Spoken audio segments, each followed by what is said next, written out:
പവിത്രത്തിലെ പുത്തൻ വിശേഷത്തിലേക്ക് ഏവർക്കും സ്വാഗതം. ഈ റിവ്യൂ ഇഷ്ടപ്പെടുവാണെങ്കിൽ സബ്സ്ക്രൈബ് ചെയ്യാനേ, അതുപോലെ തന്നെ ലൈക്ക് ചെയ്യാനേ, സപ്പോർട്ട് ചെയ്യണേ. അങ്ങനെ ശ്രീ പ്രോഡക്റ്റ്സ് ഉദ്ഘാടനം എല്ലാവരും കഴിഞ്ഞപ്പോഴത്തെ വേദ പറയുകയാണ്, സ്റ്റേജിൻ്റെ അടുത്ത് ഞാനങ്ങോട്ട് പോവുക, മോളെ ഞാനും കൂടെ അങ്ങോട്ടുണ്ടെന്ന് സുധാകര മാഷ് പറയാണ്. കവല വരെ ഞാനും ഉണ്ട്. അങ്ങനെ അവർ രണ്ടുപേരും അങ്ങോട്ട് പോവുകയാണ്. ബാക്കി എല്ലാവരും ജോലി തുടങ്ങാം എന്നും പറഞ്ഞ് എല്ലാവരും പോവുകയാണ്. അങ്ങനെ വിഷുവും വിനായകനും വിക്രമും കൂടെ അരി ഇടിക്കുകയാണ്. അപ്പം അച്ഛമ്മ അവിടെ നിന്ന് താളമൊക്കെ പിടിക്കുന്നുണ്ട്. നന്ദിനിയെ കൊണ്ട് അരി അട്ടിക്കുകയും ചെയ്യുന്നു. ചേടി നന്ദിനി അങ്ങോട്ടെന്നും പറഞ്ഞ് ഇടയ്ക്കിടയ്ക്ക് നന്ദിനി അടുത്തും പറയുന്നുണ്ട്. ഈ സമയത്ത് ശ്രീജയും കമലമ്മയും കൂടെ പൊടികളെല്ലാം പാക്ക് ചെയ്ത് കൊണ്ടുപോകാൻ വേണ്ടി തയ്യാറാക്കുകയാണ്. അപ്പം എല്ലാം തയ്യാറാക്കിയതിന് ശേഷം കമലമ്മ വന്ന് പറയണം, മോനെ വിശ്വം നീ പോയി കുളിച്ചിട്ട് വാ, എന്നിട്ട് എല്ലാം അത് കൊണ്ടുപോകുമ്പോൾ പറയാണ്, കച്ചവടത്തിന് കൊണ്ടുപോകാൻ പറയാണ്, ഇത് ഞാൻ പൊടിച്ചോളാം എന്ന് പറയണം. അപ്പോൾ ശ്രീജ പറയുന്നത് വേണ്ട വേണ്ട, ഇത് ഞാൻ ചെയ്തോളാം അമ്മയെന്ന്. എന്താ എനിക്കിത് കൂടെ ഇതങ്ങോട്ട് പൊടിക്കാനുള്ള ആരോഗ്യമൊക്കെ ഉണ്ട് എന്ന് ശ്രീജ അടുത്ത് പറയുകയാണ്. വിശ്വം പറയാണ്, ആരെയും ചെയ്യണ്ട, ഞാൻ തന്നെ ചെയ്തോളാം, ഞാനിപ്പോൾ ചെയ്തിട്ട് പൊക്കോളാം അമ്മേ എന്ന് പറയുകയാണ്. അപ്പം അച്ഛമ്മ പറയാണ്, 2 ദിവസം കഴിയുമ്പോൾ ഞാനങ്ങ് പോകും. ഇത് കേട്ടപ്പോഴത്തേക്ക് നന്ദിനിക്ക് ഭയങ്കര സന്തോഷം. ഇത് കഴിയുമ്പോൾ ഇതെല്ലാം നോക്കി നടത്തേണ്ട കമലയാണ്. കേട്ടല്ലോ, എല്ലാവരെയും കൊണ്ട് ചെയ്യിപ്പിക്കണം. വിക്രമേ നന്നായിട്ട് അങ്ങോട്ട് ഇടിയടാ, നീ അങ്ങനെ ആൾക്കാരെ എടുത്തിച്ച് ഇടിക്കുന്നത് പോലല്ല ഇതെൻ്റെ പാഠം, നിനക്ക് മനസ്സിലായല്ലോ എന്ന് അച്ഛമ്മ പറയണം. അച്ഛമ്മയും കൂടെ ഇങ്ങനെ പറയാതെ എന്ന് വിക്രം പറയുകയാണ്. നമുക്കൊരു കാര്യം ചെയ്യാം, എന്തായാലും വിക്രം സ്വാമിയില്ലേ, നമുക്കൊരു തീർത്ഥാടനം പോലെ കുറേ അമ്പലങ്ങൾ കയറി ഇറങ്ങി 2 ദിവസത്തെ യാത്രയ്ക്ക് പോവാം എന്ന് അച്ഛമ്മ പറയുകയാണ്. അത് നല്ലൊരു ഐഡിയ ആണല്ലോ എന്ന് അച്ഛമ്മയും നമ്മുടെ കമലമ്മയും ശ്രീജിയും കൂടെ പറയുന്നുണ്ട്. എവിടെയൊക്കെ പോകാൻ പറ്റുമെന്ന് നിങ്ങളെല്ലാവരും കൂടെ തീരുമാനിക്കുന്ന അച്ഛമ്മ പറയുകയാണ്. അപ്പം കമലമ്മ പറയാണ്, അത് വേദ വന്നിട്ട് ചോദിക്കാം. ഓ, ഇപ്പം എന്ത് തീരുമാനിക്കണമെങ്കിലും അമ്മയ്ക്ക് വേദ വേണമല്ലോ. അതങ്ങനെയാടി, വിവരമുള്ളൊരു വീട്ടിൽ വന്നു കഴിഞ്ഞാൽ അങ്ങനെയാ. എന്നെപ്പോലെ കിഴങ്ങത്തികൾ ഉണ്ടായിട്ട് വലിയ കാര്യമൊന്നുമില്ലെന്ന് അച്ഛമ്മ പറയുന്നത്. കിഴങ്ങത്തിയാ? അതെന്താ എന്ന് അതിന് ചോദിക്കാന്ന്. ഈ നിൽക്കുന്ന കിഴങ്ങൻ്റെ ഭാര്യ കിഴങ്ങത്തി എന്ന് വിനായകനെ ചൂണ്ടിക്കാണിച്ച് അച്ഛമ്മ പറയാണ്. അതൊക്കെ എല്ലാവരും ചിരിക്കുന്നുണ്ട്. നന്ദിനിക്ക് ദേഷ്യം വരുന്നുണ്ട്. നന്ദിനി ആ ദേഷ്യം മൊത്തം അരി ആട്ടി തീർക്കുക. ഈ സമയത്ത് വേദയാണെങ്കിൽ കോടതി വിട്ടതിന് ശേഷം നേരെ ദീപ്തിയുടെ കോളേജിൽ വരികയാണ്. അപ്പം ദീപ്തിയെ കാത്തിരിക്കുകയാണ്. ദീപ്തി അന്ന് അങ്ങോട്ട് വരികയാണ്. എനിക്കൊരു കാര്യം പറയാനുണ്ട് മോളെ. എനിക്ക് മനസ്സിലായി, അതുകൊണ്ടല്ലേ എൻ്റെ മുന്നേ വന്ന് നിന്നത്. നിനക്കൊരു പയ്യനായിട്ട് അടുപ്പമുണ്ടോ? അത് സീരിയസ് ആണോ എന്ന് വേദ ചോദിക്കുകയാണ്. അടുപ്പമുണ്ട്, അത് സീരിയസ് ആണെങ്കിലും ഇല്ലെങ്കിലും ചേച്ചിക്ക് എന്താണ്. പിന്നെ വിക്രം ചേട്ടൻ ഇതിനു മുമ്പ് ചെന്ന് അവനെ ഇടിച്ച് ശരിയാക്കിയിട്ടുണ്ട്. ഇനി ഇത് ഞാൻ സീരിയസ് ആണെന്ന് അറിഞ്ഞ് വീണ്ടും പറഞ്ഞു വിടാനാണോ ചേച്ചി വന്ന് ചോദിക്കാൻ വന്നേ എന്ന് വേദയെടുത്ത് ചോദിക്കണം. അപ്പോൾ വേദ പറയുന്നത്, മോളെന്താ അങ്ങനെ പറഞ്ഞേ? അല്ല ചേച്ചി എന്നിട്ട് ഭർത്താവിനെ പറഞ്ഞു വിടാനായിരിക്കും എന്ന് വെച്ച് ചോദിച്ചതാണ്. ഇനി അങ്ങനെ ഉണ്ടായ എൻ്റെ പ്രതികരണം ഇങ്ങനെ ആയിരിക്കത്തില്ല എന്നും പറയാണ് ദീപ്തി. എന്നും പറഞ്ഞ് നിൽക്കുമ്പോഴത്തേക്ക് ആ ചെറുക്കൻ വന്ന് ഹോൺ അടിക്കുമ്പോഴത്തേക്ക് ദീപ്തി ചാടിക്കയറി ആ ചെറുക്കൻ്റെ ബൈക്കിൽ കയറി അങ്ങ് പോവാണ്. വേദ ഇങ്ങനെ വിഷമിച്ചിരിക്കുകയാണ്. അപ്പം വിക്രമാണെങ്കിൽ ഒരിടത്ത് വേദയെ കത്തിക്കുകയാണ്. വേദ അങ്ങോട്ട് നടന്നു വരികയാണ്. എന്താ ഇങ്ങോട്ട് വരാൻ പറഞ്ഞത്? അതൊക്കെ പറയാം. എന്താ ഇപ്പം പറയാൻ പറ്റത്തില്ലേ? അത് പറയാനേ, വണ്ടി എടുക്ക്. എനിക്ക് വണ്ടി എടുക്കാനൊന്നും വയ്യ, എനിക്ക് അത്യാവശ്യം തിരക്കുണ്ട്. എന്നെങ്കിൽ നിങ്ങളങ്ങ് പോ, തിരക്കുണ്ടെങ്കിൽ. എൻ്റെ ഒരു കാര്യത്തിന് വിളിച്ച് നിങ്ങൾക്ക് വരാൻ സമയമില്ലെങ്കിൽ നിങ്ങളങ്ങ് പോകുമെന്ന് പറഞ്ഞ് വേദ അങ്ങ് ചൂടാവുകയാണ്. അപ്പം വിക്രം പറയാണ്, ഓ ചൂടാവണ്ട, നിൻ്റെ കാര്യമാണോ, ഇന്നെങ്കിൽ ബാ എന്നും പറഞ്ഞ് വേദയെ കയറ്റിക്കൊണ്ട് പോവുകയാണ്. എവിടെ വെച്ച് വണ്ടി നിർത്തണം എന്ന് പറഞ്ഞാൽ മതി, അന്നേരം കാര്യം പറയാൻ സമയമാകുമ്പം പറഞ്ഞാൽ മതി എന്ന് വിക്രം പറയാണ്. വിക്രം ഇന്ന് അമ്പലത്തിൽ പോയെന്ന് വേദ ചോദിക്കുകയാണ്. ഇല്ല. എന്നെങ്കിൽ അമ്പലത്തിലേക്ക് വിട്ടോ എന്ന് പറയാണ്. അയ്യേ, കോടതിയിൽ നിന്ന് നേരെ ഇറങ്ങി അമ്പലത്തിലോട്ട് പോകുന്നോ എന്ന് ചോദിക്കുകയാണ്. അല്ല, ഞാൻ കയറുന്നതെന്നുള്ളൂ, ഞാൻ പുറത്തേക്കുന്നുള്ളൂ, വിക്രം പോയി തൊഴുതിട്ട് വന്നാൽ മതി എന്ന്. അങ്ങനെ അമ്പലത്തിൻ്റെ മുന്നിലെത്തിയാണ്. എന്താ കാര്യം പറ വേദ എന്ന് പറയണം. അതെ, ദീപ്തിയുടെ കാര്യം പറഞ്ഞില്ലേ, ശ്രീചേട്ടത്തി പറഞ്ഞില്ലേ ദീപ്തിക്ക് ആരോ ഇഷ്ടമുണ്ടെന്ന്. അവിടെ ഞാൻ ദീപ്തിയെ കാണാൻ ഇന്ന് കോളേജിൽ ചെന്നായിരുന്നു ചോദിക്കാൻ വേണ്ടി. അപ്പം വിക്രം ചിരിക്കുകയാണ്. എന്ത് മന്ദബുദ്ധിയാണ്, ശ്രീചേട്ടത്തി പറഞ്ഞ ഉടനെ ഇയാൾ എന്നെ തിരക്കി പോയെന്ന് ചോദിക്കുകയാണ്. എന്താ ഞാൻ തിരക്കി പോകണ്ടേ, എൻ്റെ അനിയത്തിയുടെ കാര്യമല്ലേ എന്ന് ചോദിക്കുകയാണ്. ഞാൻ നേരത്തെ ഇതിനു മുമ്പ് ഞങ്ങളുടെ വീട്ടിലോട്ട് കയറി വന്നപ്പോൾ അന്ന് ഇയാളുടെ അച്ഛനും അമ്മയും ശ്രീകാന്തും ഒക്കെ വന്നത് ഇതേ അവകാശത്തിൻ്റെ പുറത്താണ്. അത് തന്നെ താനും ചെയ്യുന്നത് എന്ന് പറയുകയാണ്. തെറ്റ്, ഞാൻ അവളെ പിന്തിരിപ്പിക്കാൻ വേണ്ടി പോയതല്ല. പിന്നെന്തോ സപ്പോർട്ട് ചെയ്യാൻ പോവുകയാണോ? സപ്പോർട്ട് ചെയ്യാൻ പോയതാണ്. അവൾക്ക് ഇഷ്ടമുള്ളൊരു ചെറുക്കനാണെങ്കിൽ അവൾ കല്യാണം കഴിക്കട്ടെ, അതിനെന്താണ്. പക്ഷേ ഇതങ്ങനല്ല. പിന്നെ ഇത് വിക്രമിനോടുള്ള ദേഷ്യത്തിന് പക വീട്ടിയാണ്. എന്നോടുള്ള അവൾ പറഞ്ഞു നേരത്തെ വിക്രം ആ ചെറുക്കനെ പ്രശ്നം ഉണ്ടായിട്ടുണ്ടെന്ന്, വിക്രം ആ ചെറുക്കനെ അടിച്ചിട്ടുണ്ടെന്ന്, അതിൻ്റെ പക വീട്ടിലെന്നോണാണ് ഇത് അവളെ പ്രേമം നടിച്ച് പുറകെ നടക്കുന്നതെന്നാണ് വേദ പറയുന്നത്. പയ്യൻ ആരാ എന്തോന്നൊന്നും എനിക്ക് അറിഞ്ഞുകൂടാ എന്ന് പറയണം.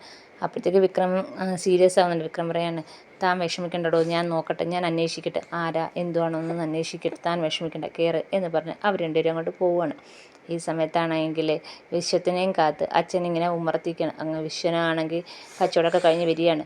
അച്ഛമ്മയും ശ്രീജയും കൂടെ അകത്തിരിക്കുകയാണ്. അച്ഛമ്മ അടുത്ത് ശ്രീജ പറയാണ്, വിശ്വട്ടൻ വന്നിട്ടുണ്ട്, എല്ലാം വിറ്റ് കഴിഞ്ഞ് പോയി കാണുമോ? പോയി കാണും മോള് സമാധാനപ്പെടും. അങ്ങനെ ശ്രീജ അങ്ങനെ ഓടി പുറത്തോട്ട് വരികയാണ്. അപ്പം പുറത്തോട്ട് വരുമ്പോൾ ഉടനെ കമലമ്മയും വരുന്നുണ്ട്. എങ്ങനെയുണ്ട് വിഷയം? എല്ലാം പോയോ? പിന്നെ നമ്മുടെ സാധനങ്ങളൊക്കെ പോയി, ഇനി അടുത്ത ട്രിപ്പ് പോകുമ്പോൾ കൂടുതൽ സാധനം കൊണ്ടുവരാനാണ് എല്ലാവരും പറഞ്ഞേക്കുന്നത്. അപ്പോൾ കമലമ്മയ്ക്ക് ഭയങ്കര സന്തോഷം. ആ എന്തായാലും കാര്യങ്ങളെല്ലാം നന്നായിട്ട് നടന്നല്ലോ, നല്ല കാര്യമാണല്ലോ എന്ന് പറയും. അപ്പോൾ അച്ഛമ്മ പറയാണ്, കൂടുതൽ ബിസിനസ് നടക്കുമ്പോൾ കൂടുതൽ പ്രോഡക്റ്റ്സ് നമ്മൾ ഇറക്കണം എന്ന് പറയാണ്. അച്ഛമ്മയുടെ സാമ്പാർ പൊടിയുടെ കാര്യം ഞാൻ പറഞ്ഞിട്ടുണ്ട്, അത് നമുക്ക് ഇറക്കണം വിശ്വം പറയാണ്. അത് നമുക്ക് ഇറക്കാടാ എന്ന് പറയാണ്. അപ്പോൾ വിശ്വമാണെങ്കിൽ പറയാണ് പൈസയും എന്താണ്ട് ഉള്ള കാര്യങ്ങളൊന്നും പറഞ്ഞ് ഒരു ബാഗ് ശ്രീജ ഏൽപ്പിക്കുകയാണ്. ശ്രീജ ആണെങ്കിൽ അതുകൊണ്ട് സുധാകരൻ മാഷിനെ കൊടുത്തിട്ട്, അച്ഛ ഇന്നത്തെ കണക്കാണ്, ആ കണക്ക് അച്ഛനൊന്ന് നോക്ക്, അച്ഛൻ്റെ കയ്യിൽ തന്നെ ഇരിക്കട്ടെ മോളെ, ഇത് തന്നതിൽ എനിക്ക് സന്തോഷമുണ്ട്, പക്ഷേ ഇത് നിങ്ങളുടെ സ്ഥാപനമാണ്, അപ്പം നിങ്ങൾ തന്നെയാണ് നോക്കേണ്ടത് എന്ന് പറയുകയാണ്. നീയല്ലേ ലോൺ എടുത്തേക്കുന്നത്, അതിൻ്റെ വരവും ചിലവും എല്ലാം ഓരോ പൈസയും നീ തന്നെ അറിയണം എന്ന് സുധാകര മാഷ് പറയുകയാണ്. അച്ഛാ, എൻ്റെ മാത്രം സ്ഥാപനമാണെന്ന് വിചാരിച്ചല്ല ഞാനിത് തുടങ്ങിയിരിക്കുന്നത്, നമ്മുടെ സ്ഥാപനമെന്നും പറഞ്ഞാണ് ഇത് തുടങ്ങിയിരിക്കുന്നത്. അപ്പോൾ എനിക്ക് അങ്ങനെ പ്രത്യേകിച്ച് ഒന്നും നോക്കാനില്ല എന്ന് ശ്രീജ പറയുകയാണ്. മാഷ് പറയുകയാണ്, ഇപ്പം ഒരു ഉന്തുവണ്ടിയിൽ പുറകിൽ നിന്ന് തള്ളിത്തരുന്ന ആൾക്കാർ മാത്രമാണ് ഞങ്ങൾ. അത് കുറച്ച് നാൾ കഴിയുമ്പം ഇല്ലാതാവും. നിങ്ങൾ തന്നെ അത് വലിച്ചു മുന്നോട്ട് കൊണ്ടുപോകണം. അപ്പം അതിൻ്റെ കാര്യങ്ങളെല്ലാം അറിയേണ്ടത് നിങ്ങൾ തന്നെയാണ്. നിങ്ങൾ സ്വയമേ ഏറ്റെടുക്കുകയും വേണം. ഇല്ലെങ്കിൽ മറ്റുള്ളവർ അതിനകത്ത് ഇടപെടാൻ തുടങ്ങും. അതിനൊക്കെ നല്ലത് നിങ്ങൾ തന്നെ അത് മുന്നോട്ട് കൊണ്ടുപോകുന്നതാണ് നല്ലത്. ഞാൻ പറഞ്ഞു, മാഷ് കുറേ കാര്യങ്ങൾ പറയുന്നുണ്ട്. പറയാണ് 2 ജോലിക്കാരെ നിർത്തണം എന്ന് പറയാണ്. ശ്രീജ പറയാണ്, നിർത്തണം, വേദനയും കൂടെ വരട്ടെ അച്ഛമ്മേ, എന്നിട്ട് ആലോചിച്ചിട്ട് പറയാം എന്ന് പറയാണ്. അപ്പോൾ വിശ്വം പറയണം, ഞങ്ങൾ ഇന്നലെ ആ കാര്യം പറഞ്ഞതേ ഉള്ളൂ, 2 പേരെ നിർത്തുന്നതെ കുറിച്ച് എന്നും പറഞ്ഞ് ശ്രീജയും വിശ്വം അങ്ങ് കയറി പോവാണ്. ചായ ഇട്ട് തരാം എന്നും പറഞ്ഞ് അവർ 2 പേരും കൂടെ അങ്ങ് പോവുകയാണ്.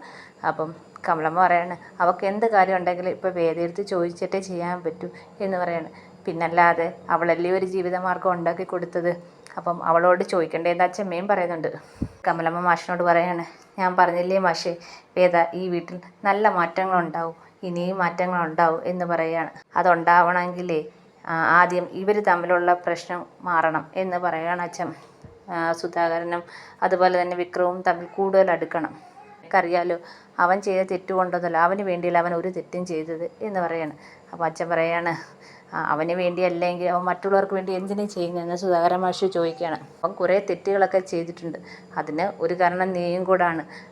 നമ്മൾ ഈ ഒരു മാഷ് മാത്രമല്ല, ഒരു കർഷകനും കൂടിയാണ്. നമ്മളൊരു തെങ്ങ് വെക്കുമ്പോൾ അത് മുകളിലോട്ടാണ് പോകേണ്ടത്, പക്ഷേ ഇടയ്ക്ക് വെച്ച് ചില തെങ്ങുകൾ വളയും. കാരണം എന്താ, സൂര്യപ്രകാശം ഉള്ളിടത്തോട്ടേ തെങ്ങ് വളരത്തുള്ളൂ. അതുപോലെയാണ് അവൻ്റെ അവസ്ഥ. അവന് അച്ഛൻ്റെ ഒരു സപ്പോർട്ട് വേണ്ടുന്ന സമയത്ത് നീ കൊടുത്തില്ല. സപ്പോർട്ട് കിട്ടിയ സ്ഥലത്തേക്ക് അവൻ തിരിഞ്ഞു പോയി. അതിന് ആരെയും കുറ്റം പറയാൻ പാടില്ല. നീ അവനെ കുറച്ചുകൂടെ ചേർത്ത് പിടിക്കണം എന്ന് പറയാണ്. ഇത് കേട്ട് നിന്ന സുധാകരൻ മാഷ് കുറച്ചു നേരം കേട്ട് നിന്നിട്ട് അങ്ങ് കയറി പോവുക. അപ്പോൾ കമലമ്മ ഇങ്ങനെ നിൽക്കുകയാണ്. അന്നേരം അച്ഛമ്മ വന്നിട്ട് പറയാം, നീ വിഷമിക്കേണ്ട, എല്ലാത്തിനും ഒരു മാറ്റം വരൂ. അങ്ങനെ വിളക്ക് കത്തിക്കാൻ സമയമായി. അച്ഛമ്മയാണെങ്കിൽ വിളക്ക് കത്തിക്കാൻ എല്ലാം റെഡിയാക്കി വെക്കുമ്പോഴത്തേക്ക് നമ്മുടെ വിക്രം അങ്ങോട്ട് വരികയാണ്. വിക്രത്തിനെ വിളിച്ചിട്ട് വാ വിക്രം എന്ന് പറയാണ്. അപ്പോൾ വേദയൊക്കെ വരുന്നുണ്ട്. വേദയെടുത്ത് പറയാൻ വേണ്ട, സുധാകരനെ ഇങ്ങനെ വിളിച്ചേന്ന് പറയുന്നത്. അങ്ങനെ സുധാകരനും വരികയാണ്, സുധാകരൻ മാഷൂടെ വരികയാണ്. ഇതിനും പറയാണ്, നിങ്ങൾ 2 പേരും കൂടെ വേണം ഇനി ഒരുമിച്ച് വിളക്ക് കത്തിക്കാൻ എന്ന് പറഞ്ഞ് 2 പേരെയും കൂടെ കയ്യിലോട്ട് വിളക്ക് കത്തിച്ച് കൊടുക്കുകയാണ്. അങ്ങനെ അവർ 2 പേരും കൂടെ ഒരുമിച്ച് വിളക്ക് കത്തിക്കുകയാണ്. ഇനി ഈ മണ്ഡലകാലം തീരുന്നവരെ നിങ്ങൾ 2 പേരും ഒരുമിച്ച് വേണം എന്ന് വിളക്ക് കത്തിക്കാൻ എന്ന് അച്ഛമ്മ പറയുന്നുണ്ട്. അങ്ങനെ വിളക്ക് കത്തിച്ച് കഴിയുമ്പോഴത്തേക്ക് 2 പേരും അങ്ങ് പോകുന്നുണ്ട്. അപ്പോൾ കമലമ്മ ഇങ്ങനെ നോക്കി നിൽക്കുന്നു. അച്ഛമ്മ പറയാണ്, എന്താ കമലേ? അല്ല അമ്മേ, പണ്ട് മാഷാണെങ്കിൽ വിക്രത്തിനെ മടിയിലെത്തി നാമം ജപിക്കുന്ന കാര്യം ഓർത്തു പോയത്. അങ്ങനെ ഒരു കാലം തിരിച്ചു വരുമോ? അങ്ങനെ ഒരു കാലം തിരിച്ചു വരും കമല എന്ന് അച്ഛമ്മയും പറയുന്നുണ്ട്. അങ്ങനെ വന്നില്ലെങ്കിൽ അവർ തമ്മിലുള്ള ഈ അകൽച്ചൊന്ന് മാറിക്കിട്ടിയാൽ മതി എന്ന് കമലമ്മ പറയുകയാണ്. പിന്നെ കാണിക്കുന്നത് നമ്മുടെ വിക്രമാണെങ്കിൽ മുറിയിരിക്കുകയാണ്. അപ്പം വേദ അങ്ങോട്ട് വരികയാണ്. എന്താ വിളിച്ചേ?